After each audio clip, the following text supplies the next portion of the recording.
Hello all you fantastic people. Welcome to Meeple Bits. Imagine that you're one of the crew in your favorite science fiction TV shows.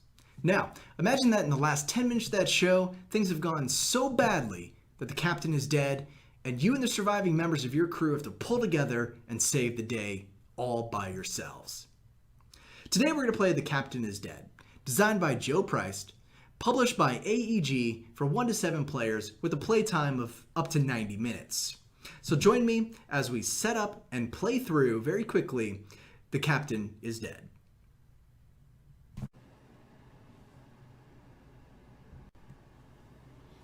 Alright guys, welcome back.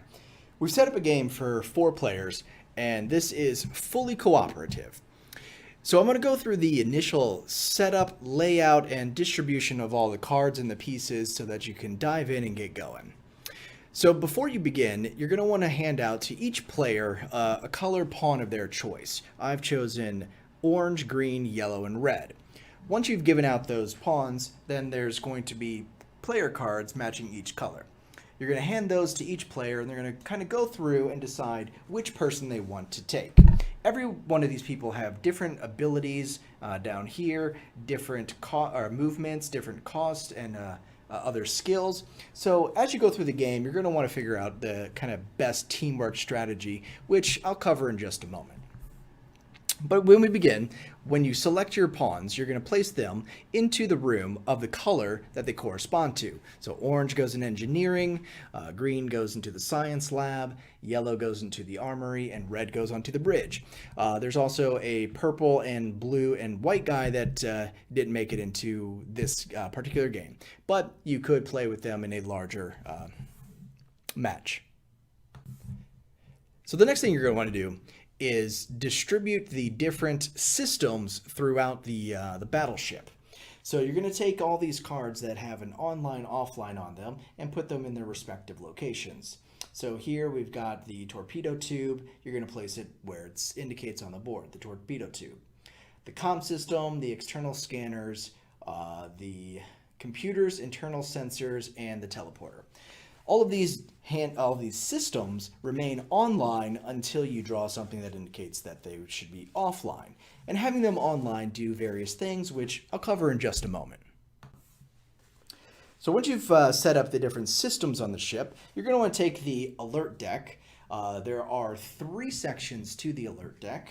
So you indicated in the upper right-hand corner with a 1, a 2, and a 3. So shuffle them each and then put them in order. And then once you've completed that, put them in the place indicated for the alerts up at the top of the board, and then draw 2 alerts from the top of the deck and place them face up. I'll cover what the alerts do in just a moment. You're going to take 5 torpedoes, put them in their respective location. You're going to take the stack of battle plans, put them up top in their location. Then you're going to take 3 face-up skill cards, put them here. You're going to deal out 5 skill cards to all the players on the board. They're going to keep 4 skills in their hand and then distribute 1 into the cargo bay, and then take the tools and put them in the cargo bay as well.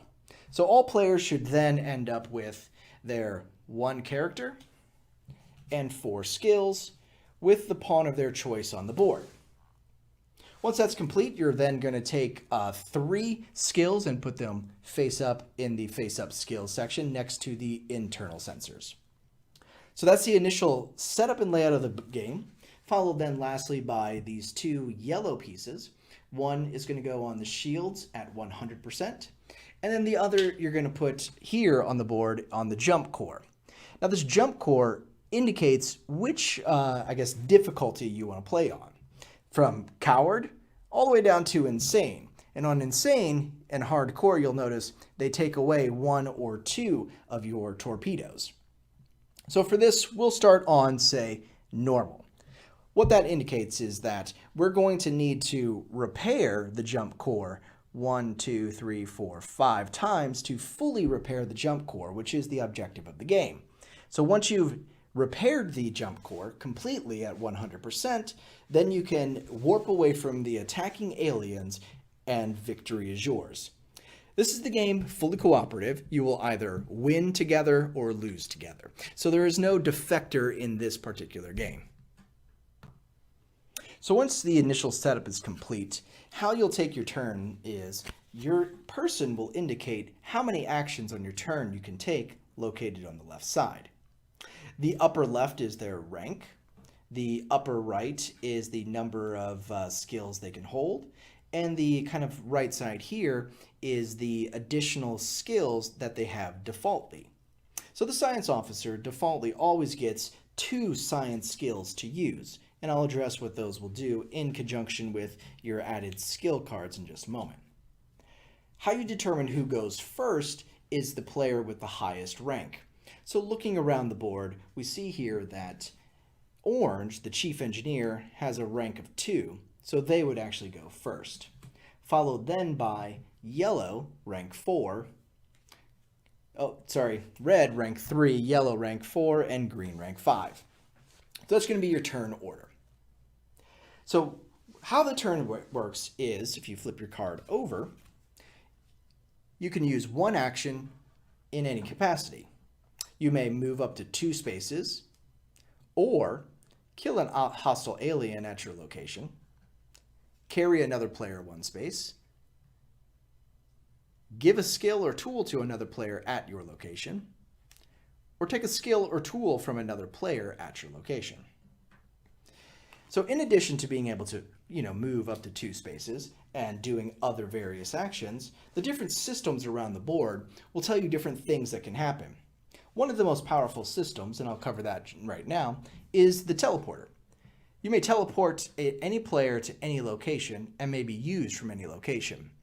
So instead of your turn taking up the need to use an action to move 2 spaces, you can instead teleport to any location that you need to go, as long as the teleporter's online. If something happens and if it goes offline, teleportation is not allowed unless it gets repaired for 1 action and 2 engineering skills. So let's cover the different types of skills now. There's tactical, science, command, and that's it. Okay, yeah. So these and engineering. Engineering being one of the most important because it's required here to repair the jump core. So every card is going to indicate what it costs.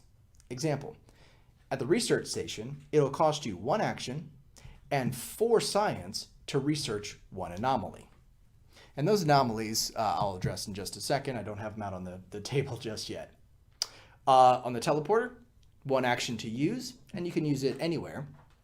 And then if you'll notice also on your action card, here, as long as if you're injured, these are the only 2 things you can do. If there's a hostile alien at your location, the only thing you can do is kill that hostile alien. So this kind of gives you a guide of what the actions are available. Now let's quickly also address what the added skills for your player is. The science officer has an added skill of, after anyone discards an anomaly, you may draw 2 random skills from the skill deck. Anomalies are lasting effect that come from the alert deck. So in the alert, as we see here, let me go ahead and grab those. They're kind of off camera and hard to see. So we pulled out 2 alerts, and that kind of gives you an indication of what's going to happen next. So these 2 alerts are face up here, and we can see them as long as the external scanners remain online. So the next kind of alert that's going to happen is this one, the sensor overload, and that says internal sensors are offline. Discard the face-up skills connected to the internal sensors. All players in the computer core are then injured. So this is going to happen next at the end of a player's turn. So the way that the game plays is a player is going to take their turn. They're going to do as many actions as they like, up to the amount as indicated on their player card. At the end of their turn, they're going to resolve the alert and then move the next alert up and then draw a new one down. The anomalies, as I was just talking about, come out in alerts like this. Anomaly. Move 1 space for 1 action instead of 2 spaces. Teleportation is unaffected. There we go. If it's a 2-player game, discard this card, draw another. So when we pull this anomaly, when it comes out rather, it's going to go down here. And this anomaly is going to remain persistent until it's researched, to research this anomaly, which again cost 1 action for science. And then that's the game. You're going to take turns doing your actions, resolving those actions, and then your ultimate goal is to repair the jump drive and get to warp away from the oncoming aliens. So before taking our initial turns, let's just quickly address the additional places around the board so that as we plan and decide what to do, we'll kind of know what we need to do in advance. So in the cargo pod, if I'm in the cargo hold, so each of these kind of have a bar heading into their locations to indicate when you're in that location, you can do that action. So the cargo pod, use an action to take one of the skills or the tools from the cargo pod.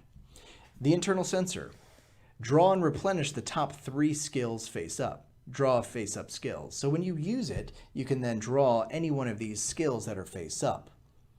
Or if you're in the computer room as well, you can, let's say, use the computer. When the skill deck is empty, reshuffle it. Draw a skill. So you can draw randomly, or you can take what's available. Captain Journals. Draw 1 battle plan. Battle plans are kind of like mini buffs, maybe. So this battle plan, as an example, at any time, play this card on any roll that does not already have 2 engineering discounts. Give it 1 additional engineering discount for the remainder of the game. So taking these battle plans can be pretty solid, but they take actions to get to. So for example, you would need to use 2 actions and 1 command to get a battle plan. The external scanners, it allows us to always see what 2 alerts are about to come out so that we can plan our turns. The comm system, it allows you to give a skill or take a skill from any player, maybe used from any location. Shields, so whenever you need to repair shields, you would need to be in the bridge. The torpedo tube, to use it, you would need to be in the armory. Here in the infirmary, to use, let's see, kill 1 hostile alien in any location as long as the security station's online.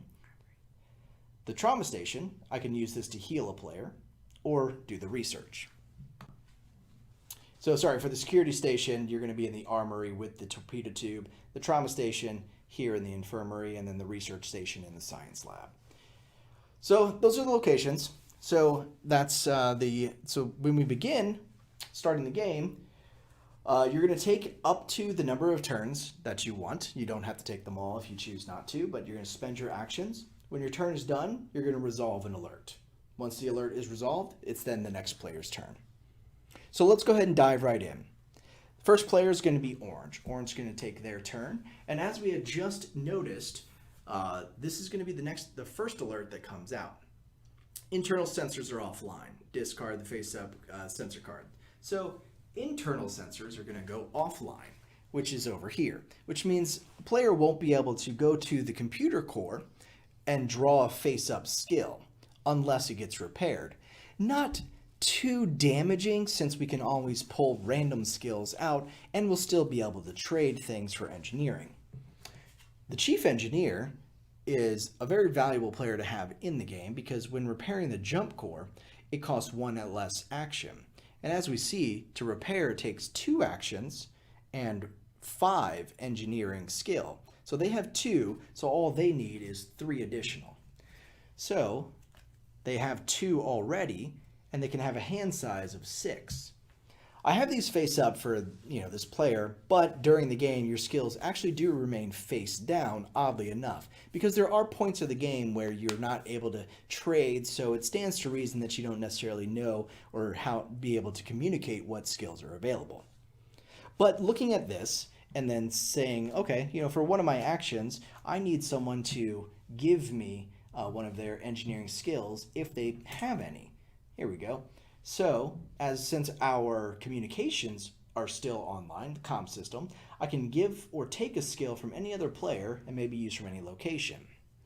So, for one action, I'm going to take an engineering skill from the soldier, from the yellow player.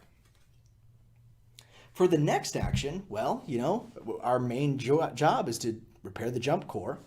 So I'm going to spend 2 more actions and 5 skills, so the 3 engineering cards that I have, including the 2 that I get default, and I'm going to use them and discard pile up here.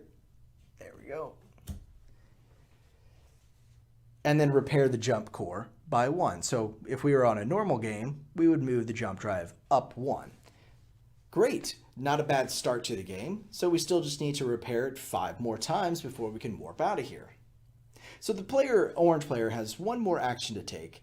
So probably a good thing to do is say, yeah, let me get prepared for my next turn. Go ahead and send me your skill of engineering.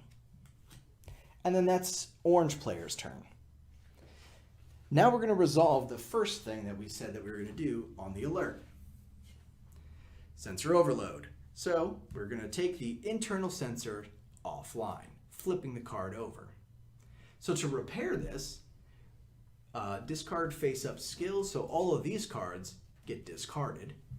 To repair it, someone needs to be in the computer core and use 1 tactical and 1 action. So this has been used. This is going to be the next one, and then we're going to draw up the next alert. So in 2 turns, this one's going to happen, which is add 2 hostile aliens to the science lab. All players in the science lab are injured. So we know in 2 turns, someone in the science lab is going to get injured. So they might want to get out of there if they need to. So red turn. Let's see what red player does. Red player is the tactical officer. After repairing the shields, you may draw 2 random skills from the skill deck. It's not too bad. We don't need to repair anything right now, though. So let's take a look at what we have here. Great, 2 engineering skills. I'm going to use 2 turns and communicate these over to my chief engineer. Now the chief engineer has, again, 5 engineering already, so we can do another repair on the jump core. Not looking too bad, I'd have to say. So that's 2 actions already used. Not too sure what my other action needs to be, but we know that this anomaly is about to come out, which is move 1 space instead of 2, which isn't horrible as long as our teleporter's still online, which allows us to go anywhere that we need to go. So let's see here, taking a quick peek at that. 2 more actions to use. Looking around the board, I'm going to use 1 action to teleport to the CPU.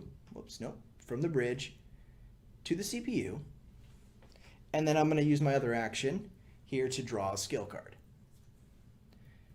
All right, engineering, that's what we're trying to get to. Okay, and that's second player's turn.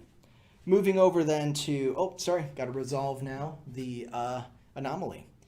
So now for the rest of the game, unless this anomaly gets researched, players may only move 1 space instead of 2 for an action.